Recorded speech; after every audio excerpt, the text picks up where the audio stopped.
क्या आप इस पौधे को घर के अंदर उगाने के फायदे जानते हैं? आमतौर पर जो लोग घर के अंदर पौधे उगाना चाहते हैं, उन्हें हवा को साफ करने और घर की सुंदरता बढ़ाने के लिए घर के अंदर पौधे उगाने की आदत होती है, और कुछ तो एक कदम आगे जाकर अमीर बनने के इरादे से घर में पौधे उगाते हैं। जिस घर या ऑफिस में हम रहते हैं, उसके कमरों की हवा को साफ करने के लिए इंडोर प्लांट्स लगाना अच्छा होता है। हम जिस पौधे को देखने जा रहे हैं, वो कई प्रकार के पौधों में से एक है, जिसके अन्य प्रकार के पौधों पर ऐसे फायदे हैं। इस पोस्ट में हम यह देखने जा रहे हैं कि ऐसा करने के क्या फायदे हैं, आपको इसे अन्य पौधों की तुलना में क्यों चुनना चाहिए और इसमें कितनी किस्में हैं। इससे पहले अगर आपने अभी तक हमारे चैनल को सब्सक्राइब नहीं किया है तो सब्सक्राइब करना ना भूलें। हम जिस पौधे को देखने जा रहे हैं वो बरगद के पेड़ के समान है। यह पौधा अगर बाहर जमीन में उगाया जाए तो यह 100 फीट तक की ऊंचाई तक बढ़ सकता है, और अगर घर के अंदर गमले में उगाया जाए तो यह 6 से 10 फीट तक ही बढ़ सकता है। इसका वानस्पतिक नाम फिकस इलास्टिका है। इसका वानस्पतिक नाम जानना थोड़ा कठिन है, इसलिए मैं वीडियो के बीच में इस पौधे का नाम बताऊंगा। आइए देखें कि हमें इसे अन्य पौधों की तुलना में क्यों चुनना चाहिए और ऐसा करने के क्या लाभ हैं।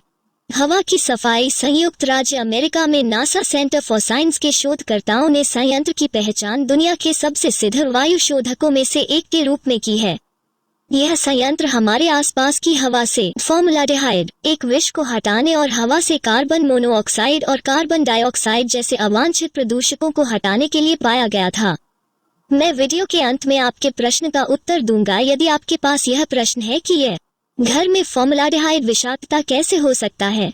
पत्तियों का आकार जितना बड़ा होता है, उतनी ही अधिक हवा में यह सांस लेता है और विषाक्त पदार्थों को निकालता है। इससे होल्डिंग रूम में हवा की नमी बढ़ जाती है। नमी बढ़ने पर धूल को हवा में तैरने से रोकता है। घरघराहट जैसे अस्थमा से पीड़ित लोगों का कहना है कि इस पौधे को अपने घर में उगाने से बीमारी के प्रभाव को नियंत्रित करने में मदद मिलेगी। खरीद की लागत कम है। इस पौधे को उगाने के लिए ज्यादा खर्च न करें। ऐसा इसलिए है क्योंकि एक बार जब अखरोट बड़ा हो जाता है तो इसके तने और शाखाओं को काटकर दूसरे गमले में रखकर नया पौधा बनाया जा सकता है। नवनिर्मित पौधे को मित्रों या रिश्तेदारों को स्मृति चिन्ह के रूप में भी दिया जा सकता है। वास्तव में इसे एक व्यवसाय में बदलकर बेचा भी जा सकता है। कम रखरखाव कठिनाई। यह पौधा ज्यादा उम्मीद नहीं करता है। इसका मतलब है कि इसे बार बार पानी देने की जरूरत नहीं है और न ही ज्यादा रोशनी की जरूरत है, क्योंकि यह घर में कम रोशनी में अच्छी तरह से उगता है। यदि पौधे को केवल एक बार लगाया जाता है और पोषक तत्वों के साथ मिश्रित किया जाता है तो उसे अच्छी तरह से विकसित करने की आवश्यकता होती है।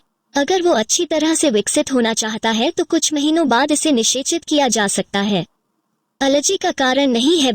बहुत सारे पौधे जो घर के अंदर उगाए जाते हैं, उन्हें उगाने वालों को किसी प्रकार की एलर्जी होती है। इसका कारण यह है कि इनमें पराग जैसे कण पाए जाते हैं, जिससे अस्थमा जैसी सांस लेने में तकलीफ हो सकती है, लेकिन इस पौधे में ऐसा कोई पराग नहीं पाया जाता है जिससे इससे एलर्जी नहीं होती है। खैर, अब देखते हैं क्या है इस पौधे का नाम। इसे रबर प्लांट कहा जाता है। रबर के 11 प्रकार के पौधे हैं जिनके बारे में मैं जानता हूँ। पौधे का रखरखाव कैसे करें, मैं एक अन्य पोस्ट में पौधों के प्रकार के बारे में बताऊंगा। मैं उस पोस्ट का लिंक नीचे दिए गए विवरण में दूंगा। रबर के पौधे की पत्तियों को साफ करना आसान होता है। यह एक हाउस प्लांट है, लेकिन इसमें धूल और पत्तियों से चिपके रहने की समस्या होती है। यदि पत्ती छोटी हो तो सामान्य रूप से किसी पौधे से धूल निकालना कठिन होता है, लेकिन रबर के पौधे की पत्तियां बड़ी होती हैं, इसलिए उन पर लगी धूल को आसानी से मिटाया जा सकता है। यह चमक जो आमतौर पर रबर के पौधे की पत्तियों की सतह पर लगाई जाती है, होल्डिंग रूम में सुंदरता जोड़ती है, जबकि पत्तियों पर जमा हुई धूल को पोंछने से इसकी चमक हमेशा की तरह बनी रहती है। पत्तियों पर जमा हुई धूल को हटाने से वायु विनिमय को बढ़ाने में मदद मिलेगी, जो धूल से कम हो जाती है। हमेशा की तरह वायु शोधन प्राप्त करने का सिलसिला जारी है। फॉर्मल्डिहाइड विषाक्तता घर में हवा में कैसे आती है? लकड़ी के प्लाईवुड का उपयोग वर्तमान में घर में उपयोग किए जाने वाले फर्नीचर, दरवाजे, अलमारी आदि में किया जाता है। इसे दूर करने के लिए रबर प्लांट की जरूरत होती है। अभी तक हमने रबर प्लांट के बारे में स्पष्ट रूप से देखा है, जो एक ऐसा पौधा है जो बिना किसी कीमत के हवा को साफ करता है। अपने दोस्तों के साथ इस वीडियो को साझा करें। चैनल को नियमित रूप से सब्सक्राइब करना न भूलें। इसी तरह की एक और अच्छी जानकारी के साथ मिलते हैं अगली पोस्ट में।